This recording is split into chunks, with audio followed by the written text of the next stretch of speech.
Hi friends, ദീപാവലിയായിട്ട് grilled chicken ഉണ്ടാക്കാനുള്ള ഒരു പദ്ധതിയിലാണ് കേട്ടോ. അപ്പോൾ മാരിനേറ്റ് ചെയ്ത് വെച്ച് ഒരു 6 മണിക്കൂർ എല്ലാം മസാലയൊക്കെ പുരട്ടി വെച്ചിട്ടുണ്ടായിരുന്നു.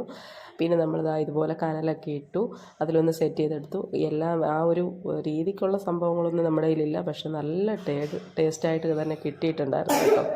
പറയാതിരിക്കാൻ പറ്റിയിട്ടില്ല, അടിപൊളിയായിട്ട് തന്നെ കിട്ടിയായിരുന്നു.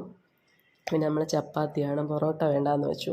എപ്പോഴും നമ്മളങ്ങ് പുറത്ത് പോകുമ്പോൾ പൊറോട്ടയൊക്കെ അല്ലേ കഴിക്കുന്നത്. അപ്പോൾ പൊറോട്ടയ്ക്ക് നമ്മളൊരു മസാലക്കറി, അല്ലാതെ ഒരു കോളിഫ്ലവർ മസാലയും കൂടെ ഉണ്ടാക്കി കേട്ടോ. നല്ല കോളിഫ്ലവർ മസാലയായിരുന്നു, നല്ല ടേസ്റ്റായിട്ട് ഉണ്ടാക്കാനൊക്കെ പറ്റിയിട്ടുണ്ടായിരുന്നു. എല്ലാം ഒത്തു വന്നു. ഗ്രിൽഡ് ചിക്കനും സൂപ്പറായിരുന്നു, ചപ്പാത്തിയും മസാലയും എല്ലാം കൂടി സൂപ്പറായിരുന്നു. പിള്ളേരൊക്കെ കൂടി അതെല്ലാം സെറ്റ് ചെയ്തു. അതുപോലെ ആ ഇരുട്ടത്ത് കിടന്ന് നമ്മൾ കനലിടുന്ന സമയത്തുണ്ടല്ലോ, എല്ലാം കൂടെ കിടന്ന് മഴയത്ത് കിടന്ന് ഡാൻസും ബഹളവും കേട്ട് അടിപൊളിയായിരുന്നു. അവസാനം എല്ലാവർക്കും വിളമ്പി, എല്ലാവർക്കും ഇഷ്ടപ്പെട്ടു.